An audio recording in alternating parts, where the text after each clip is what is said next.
Love Serye TV. Echoes of Love Betrayal. Tunghayin na po natin ang ikawalong bahagi. You got it? Tanong ni Conrado sa kanila pag sa mesa ang bitbit na attache case. Of course. Isang lalaking nakaitim ng Amerikana ang nagbukas sa dalang kargamento nito. Tumambad sa mukha ng negro ang ilang pack ng cocaine na nasa loob ng bag. Mula sa pinapaanod na monitor ay naipaismid si Sam. Tama ang hula niya sa lugar na pagdarausan ng transaksyon. Ang abandonadong building na iyon na dating isang bowling and game center sa Novaliches ay isa sa pag-aari ng Congressman Leviste na hindi nakarehistro sa pangalan nito. Nakapangalan iyon sa isang car dealer.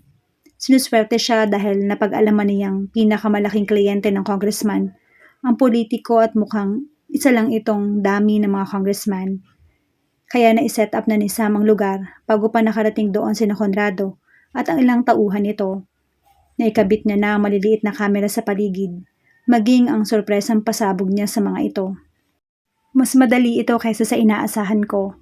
Nasa loob siya ng kanyang sasakyan na nakaparada sa labas ng building, kabilang sa hanay ng mga sasakyang pag-aari ng mga halangang kaluluwa na nasa loob. Subalit wala nang pakinabang ang mga yon dahil butas na ang mga gulong ng sasakyan. Wala siyang papatakasin ni isa man sa mga ito. Ikinasa ni Sam ang hawak na baril. Let's get this started. Ikinabit niya ang earphone saka pinag-aralan ang floor plan ng establishmento. Mayroon iyong 6 na palapag. Ang pagpapalitan ng kargamento ay kasalukuyan nagaganap sa 3 palapag. Ang ilang mga tauhan ng congressman ay nasa first floor at second floor. Isinuot niya ang itim na bonnet at ang automated goggles na sa mga mata sinisilaw ng pinaka-normal na vision. Isa rin iyon sa mga imbensyon ni Nitro. Isang pares ng goggles na nakadetect ng temperatura sa paligid, kaya naman nalalaman niya ang distinction ng mga bagay sa buhay na nilalang. Mas advanced iyon sa mga night vision goggles dahil pwede iyong magamit kahit umaga at kahit may liwanag. At kung may paparating na kalaban, ay nagbibip ang pulang ilaw at itinuturo ang direksyon kung saan nanggagaling ang mainit na temperatura. Kahit sabay-sabay siyang sugurin ng mga ito, ay malalaman niya kung saan manggagaling ang pag-atake. Inihanda niya ang kanyang mga gagamitin. He was in his usual combat gear. Isang itim na overall at vest na itim. Kompleto rin ang armas niya mula sa 2 baril. Ilang magazines ng bala na nasa bewang niya. Isang granada, 3 smoke bomb at 2 patalin. Maliksin lumabas si Sam ng sasakyan. Nang pasukin niya ang unang palapag, isinalubong agad siya ng 2 tauhan sa loob. Nagulat ang mga ito nang makita siya. Bago pa makakilos sa mga ito, ay tila isa siyang hangin na mabilis na pag-igkas ng mga paa at kamay niya. Sinuntok niya ang nasa kanan at sinipa ang nasa kaliwa. Tinamaan ang isa sa mukha ng mga isa ay nasa tiyan. Lupaypay na bumagsak ang mga ito sa isang atake. Madaling patumbahin ng mga baguhan para sa isang tulad niyang bihasa sa pakikipaglaban. Inalis ni Sam ang magasin ng bala sa baril ng mga ito. Ibinulsa niya iyon at basta na lang inihagis ang baril sa kung saan. Nagbip ang goggles niya at tinuro ang direksyon mula sa kanyang likuran. Pagharap niya ay ang bunganga ng baril mismo ang bumulaga sa kanya. Otomatiko ang naging reflex ng katawan niya. Umangat ang paa niya at sinipa ang baril bago pa yun iputok ng kalaban. Hinila niya ang kamay ng lalaki at tinaklot ito sa batok. May pinisil siya sa kalamnan nito at nakapagpalambot sa mga tuhod ng lalaki, kaya agad itong nawala ng malay. May 3 pa siyang nakasagupa sa pag-akyat niya sa hagdan, pero madali niyang napatulog ang mga iyon. Walang binatbat ang mga ito dahil pipitsuging kaalaman ang meron ng mga ito sa hand-to-hand combat, samantalang siya ay eksperto sa lahat halos ng klase ng martial arts na normal sa mga practice session ng sino mang assassin sa Hyde. Mabilisan ang ginagawang pag-akyat ni Sam. Ikinabit niya ang silencer sa baril na hawak. Ang mga tauhan sa 2 palapag ay tiyak na mula sa kabilang panig. May alam sa bakbakan ng mga tauhan ng triad. Hindi pa niya nararating ang itaas. Ay nahagip ng paningin niya ang 2 lalaking nakaitim na walang dudang tauhan ng Chinese. Tumalon si Sam sa railings ng hagdan at pumitik sa ere. Kambal na sipa ang bumungad sa mga ito sa loob ng ilang segundo. Paglanding niya sa sahig ay agad na itinutok ang baril sa kanan niya. Pinaputok niya at tinamaan ang lalaki sa balikat. Pagbaling niya sa kaliwa, tinamaan naman niya ang isa pa sa mga ito sa hita. Maliksi ang kilos ng mga kamay niya. Sigurado ang pagputok ng baril. Walang palya at malinis ang tama ng mga bala. Sa loob ng 1 minuto ay nakabulagta ang may 10 lalaki sa paligid. Siniguro niyang hindi napuruhan ang mga ito. Sapat na mawala ng malay o di kaya ay makagalaw ang mga ito. Wala siyang balak tuluyan ang mga taong labas sa pagkamatay ni Ama. Subalit, nahuli ng kaunti ang pagbaling niya at tinamaan siya ng sipa sa likod. Nabitawan niya ang baril. Sinamantala iyon ng kalaban ng aktong puputukan ito at pupukpukin ng armas, ngunit nauna na naglakbay sa ere ang hinugot niyang patalim sa baywang. Nahagip niya ang kalaban sa braso. Kasabay ng paglundag niya ay armas ng pag-iwas sa sipa ng nasa harap niya. Sinambot niya ang baril at pinaputukan ito sa balikat sa nakadapang posisyon. Tinisod niya ang paparating na isa pa, pero wala nang bala pa ang handgun niya upang barilin ito. Mabilisan ang pagtanggal niya sa magazine at ang pagsalpak ng panibago. Nanlaki ang mga mata niya na sumalubong sa mukha niya ang swelas ng sapatos. Agad siyang tumagilid at umikot mula sa pagkakahiga. Gadali ang distansya ng mukha niya sa paa ng kalaban. Muli siyang nagpagulong-gulong at tumayo. Sa pagkakataong iyon ay nagpakawala siya ng backspin kicks sa dibdib ng kalaban. Pagbagsak ng mga paa niya sa sahig, ay tuloy-tuloy siya sa paglakad. Wala nang natitira pa sa palapag na iyon, ngunit may 4 sa itaas kasama ni Conrado at ng leader ng mga Chinese. Naririnig niya sa earphone ang diskusyon ng mga ito. Mukhang nagkakasundo na sila sa presyo at tapos na rin ang pagbibilang ng pera, pati ang pag-iinspeksyon ng kargamento. Tila wala pa rin kaalam-alam ang mga ito na napatumba na niya ang mga tauhan sa ibaba. Iyon ang dahilan kung bakit hindi niya hinayaang makapagpaputok ng baril ang isa man sa mga ito para hindi matunugan ni na Conrado ang pagsalakay niya. "Hey, kumusta ang bata?" Natigilan sa paglalakad si Sam nang marinig ang boses ng Chinese. Nagsasalata ito sa wikang Ingles. "She has grown into a fine woman," ani Conrado saka tumawa. Plano ni boss na kunin siya. He can't. They had their deal. The old man has the hots for her. Tumawa ito. He's fucking debosh. He raped the mother, ngayon ang anak naman. He's waiting for her to ripen. She's at the right age. I guess, it's time to pick his harvest. At pagkatapos, papatayin niyo siya? You are wasting her genes. She is the daughter of Jack Stewart, also known as Ama. Parang pinagsakluban ng langit at lupa si Sam nang marinig ang pangalan ng partner niya, daughter of Ama. Poor guy. His life was sacrificed for nothing. He did everything to save both of them to the point of deserting his own organization. Ni hindi niya nakita ang sariling anak. Ang malala pa ay namatay mismo ang ina ng bata sa harap niya. Nanginginig ang laman niya. Humawak siya sa barandilya ng hagdan dahil tila siya nauupos na kandila sa nalaman. Iyon ang rason kung bakit nagawang traidorin ni Ama ang Hyde dahil sa pagkakadawit ng pamilya nito sa triad. Ginamit ng lintik na organisasyon ang anak ng partner niya upang i-blackmail ito. So why is your boss fascinated in her now? Hindi ko alam, pero matalino raw ang bata. Hindi na nakapagtataka kung anak siya ng isang genius hacker, like father, like daughter. Hindi na nag-aksaya pa ng oras si Sam mula sa kanyang kinalalagyan. Naglahatan ang galit niya, kaya dinukot niya ang detonator sa bulsa. Walang hesitasyong pinindot niya ang button. Narinig niya ang pagsabog ng smoke bomb na kinabit niya sa paligid ng ikatlong palabag. Damn it, it's a sabotage.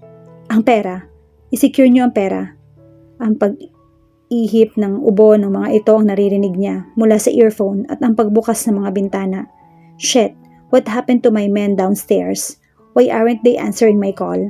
They were already wiped out. Sagot ni Sam kay Conrado. Bumungad siya sa mga ito nang sipain niya pagbukas ng pinto. Who the hell are you? Just a mere passerby.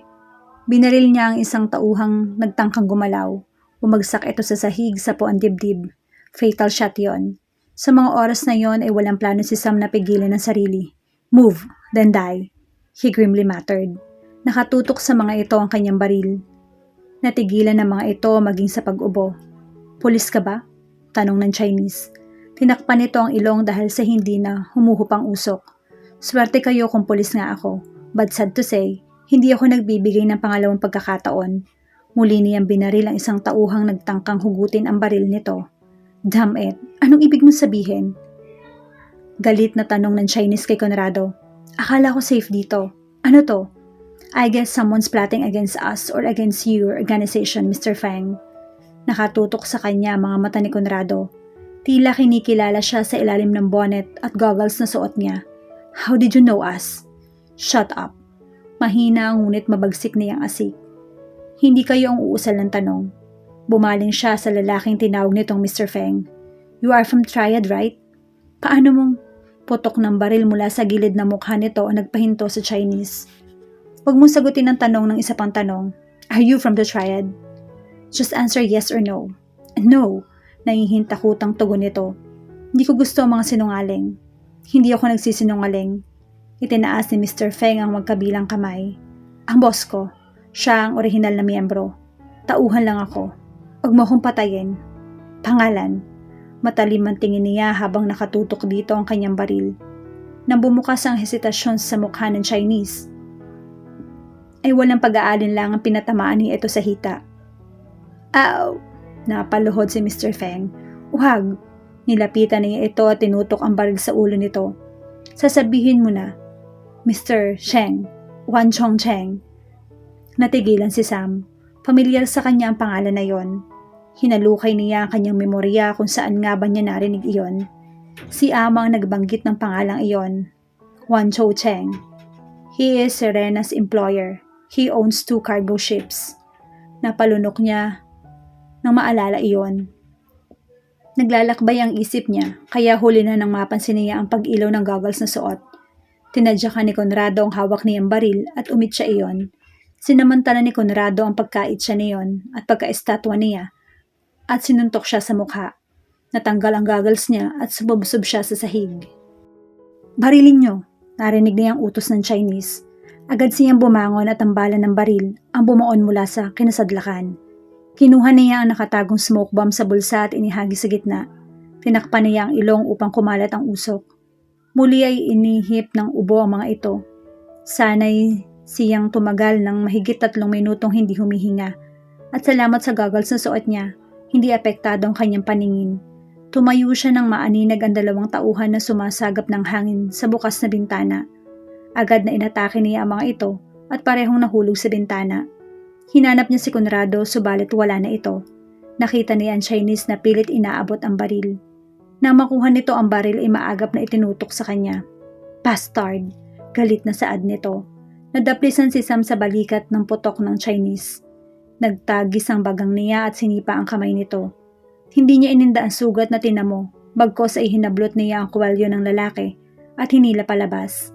Na makaladkad niya ito pababa ng hagdan ay isinandig niya ito pasakal sa dingding. Narinig kong pinag-uusapan niyo si Ama. Anong kinalaman niyo sa kanya? Napaigik ito. Papatayin mo ako. Anong mapapala mo kung sasabihin ko sa'yo? Humigpit ang pagkakasakal niya rito. I might spare your pathetic life if I get something useful from you. Ngayon, sabihin mo, paano mo nakilala si Ama? Inside man siya ng boss ng isang kalabang organisasyon, 2 taon na ang nakaraan. Kumunot ang noo ni Sam. May alam ba ang Triad sa existence ng Hyde? Kahit sangkot sila sa ilang pagbagsak ng ilang operasyon ng mga ito, ay pinanatili niyang lihim ang pangalan ng kanilang organisasyon. Alam mo kung anong organisasyon yun? Hindi, wala akong ideya. Hindi niya nasabi. Si Ama ang kausap niya. Si Jack, ang hacker. Wala kaming karapatang mag-usisa. Malupit na drug lord si Mr. Zeng. Lumuwag ang pagkakasakal niya kay Mr. Feng. Nasaan siya? Naglumikot ang mga mata nito na tila naguluhan sa tinatanong niya. Siya? Sino? Naglapat ng mariin ang mga labi niya. Inilapit niya ang mukha dito. Ang anak ni Ama. Bakit mo Sagutin mo na lang. Humigpit muli ang kamay niya rito. Tila may kung anong nakita ito sa mga mata niya at bumakas sa mukha ang matinding takot. Hindi ko alam. Si Conrado ang tumatrabaho. Sigaw nito at napabo ng tuloy ang bitiwan niya. Anong ibig mong sabihin? 5 years ago, binenta niya ang bata. Wala nang saysay ang pinaglalaban ni Jack. Nasipa niya ang lalaki sa pagragasa ng puot sa kanyang ugat. Bumalandra ito sa sahig hawak ang tinamaan sikmura. Nakatakas si Conrado na siyang may hawak pala ng impormasyong kailangan niya. Sinuntok niya ang pader dahil naisahan siya ng tarantado. Inalis niya ang suot na bonnet. Foreigner ka? Nahihirapan tura nito. I am. Since I don't really have a homeland, inilabas ni Sam ang isa pang baril at walang emosyong itinutok sa lalaki. Nanlaki ang mga mata nito. Nangangako ako. Nanginginig ang boses na sabi nito. Papatayin ka rin ng boss mo dahil traitor ka para sa buhay mo. Ayoko sa tulad mo. Mas ligtas ka sa kulungan. Pakisabi niyon ay tinutok niya sa dibdib nito ang karayom na may pampatulog. Darating na dito mga polis anumang oras. Iiwan ko dito ang ebidensya. Mula sa videocam na kinabit niya sa loob ay inalis niya ang maliit na tape. Nihagis lang iyon doon sa isang tabi. Dinukot niya ang cellphone nang biglang mag-vibrate iyon sa bulsa. Hello? Dan? Tulungan mo ako, Dan. Tila may martilyong pumukpok sa dibdib niya nang marinig ang hysterical na tinig ni Eliza. Nasaan ka? Pinilit niyang pakalmahin ang tinig. Ano nangyari? May taong humahabol sa akin. May baril siya. Hindi ko alam kung anong lugar tong nasuutan ko. Natatakot ako, Dan. Ayokong mamatay nang hindi ka man lang nakikita. Don't talk about your own death. Damn it. Pumunta ka sa maraming tao. Matatag na instruksyon ni Sam. Humikbi ito. May batang nabaril. Ayokong may madamay na. May kung anong tila sumipa sa kanya na maputol ang linya. Putok ng baril ang huling napakinggan niya. Eliza! Nagmamadaling binagtas niya ang hagdan. Shit! Tinalo na niya ang barandilya.